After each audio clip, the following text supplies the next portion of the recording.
భైరతి రంగల్. ఈ cinema last year Kannada లాంగ్వేజ్‌లో release అయింది. కానీ ఈ రోజే తెలుగులో 'ఆహాలో' స్ట్రీమ్ అవుతుంది. ఈ మూవీ మెయిన్ లీడ్ మన 'శివరాజ్ కుమార్' గారు. ప్లస్ ఈ సినిమాలో రుక్మిణి వసంత్ గారు, రాహుల్ బోస్ లాంటి టాలెంటెడ్ యాక్టర్స్ కూడా ఉన్నారు. ఈ సినిమా 2018లో రిలీజ్ అయిన 'మఫ్టీ' అనే ఒక మూవీకి ప్రీక్వెల్.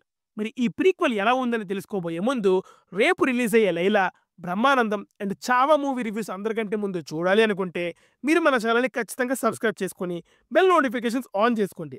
అండ్ ఈ వీడియోకి ఒక 1000 లైక్స్ అయితే టార్గెట్ ఇస్తున్నా. కొట్టి అవతలేసేయండి చెప్తా. Now coming to the story line. Bhairathi అనే ఒక మనిషి రోనాపురే అని బేసిక్ ఎమ్యూనిటీస్ కూడా లేని ఒక ఊర్లో ఉంటాడు. వాళ్ళ ఊరిని బాగు చేయమని గవర్నమెంట్ ఆఫీసర్స్ అండ్ ఆఫీసర్స్ చుట్టూ ఎంత తిరిగినా లాభం లేకపోవడంతో అప్పటిదాకా సైలెంట్‌గా ఉన్న మనిషి వైలెంట్‌గా మారతాడు. అసలు వైలెన్స్ అంటే ఏం చేశాడు? తనకి ఏమైంది? అనేది remaining part of the film. ఇక పాజిటివ్స్ విషయానికొస్తే main asset of the film is Shivaraj Kumar గారి యాక్టింగ్. త్రూఔట్ ద ఫిల్మ్ ఒకే ఎనర్జీ లెవెల్ మెయింటైన్ చేశారు.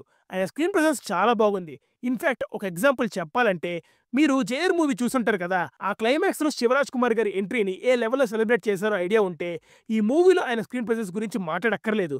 హి is a beast throughout the film. Action sequences చాలా బాగా డిజైన్ చేశారు. స్టోరీకి తగ్గట్టు ఎంత డెప్త్‌గా ఉంటే ఆడియన్స్ కనెక్ట్ అవుతారో అలానే ఉంది. ఏదో హీరోయిజంని ఎలివేట్ చేయడం కోసం కాకుండా పర్పస్‌ఫుల్‌గా ఉన్నాయి. ఫస్ట్ హాఫ్ ఆఫ్ ద ఫిల్మ్‌లో ఎమోషనల్ కనెక్టివిటీని చాలా బాగా ఎస్టాబ్లిష్ చేశాడు director Narthan. Shivaraj Kumar as Bhairathi face చేసే స్ట్రగుల్ కానీ, అతనికున్న ప్రిన్సిపల్స్ గురించి కానీ everything about him was perfect and clear. Cinematography of the film is too good. మంచి లొకేషన్సే కాకుండా కెమెరా మూవ్‌మెంట్స్ కానీ, ఆ కెమెరా యాంగిల్స్ కానీ, షాట్స్ కానీ చాలా బాగా అండ్ న్యాచురల్‌గా ఉంది. Ravi Basrur music is simply superb. Emotional సీన్స్‌లో ఇచ్చిన బ్యాక్‌గ్రౌండ్ స్కోర్‌కి ఆ సీన్‌కి వాల్యూ 200% పెరిగింది. కీ సీన్స్‌లో అసలు ఎక్కడ కాంప్రమైజ్ అవ్వలేదు.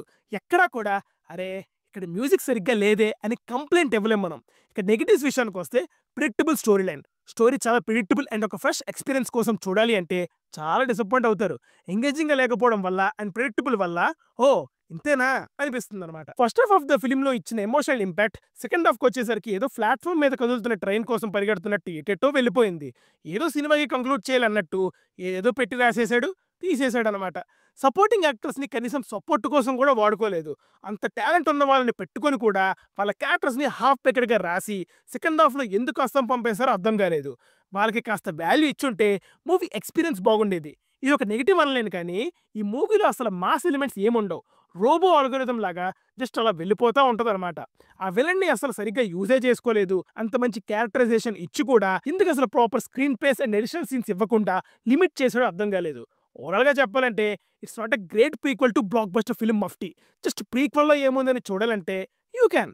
'మఫ్టీ' కంపల్సరీ చూస్తేనే ప్రీక్వెల్ చూడండి. అండ్ ఫ్యామిలీతో చూడొచ్చా అంటే యెస్ యూ క్యాన్ చూడొచ్చు. మళ్ళీ రేపు 3 రివ్యూస్‌తో అందరికంటే ముందు కలుద్దాం. మండలం signing off. Team movies for you. By.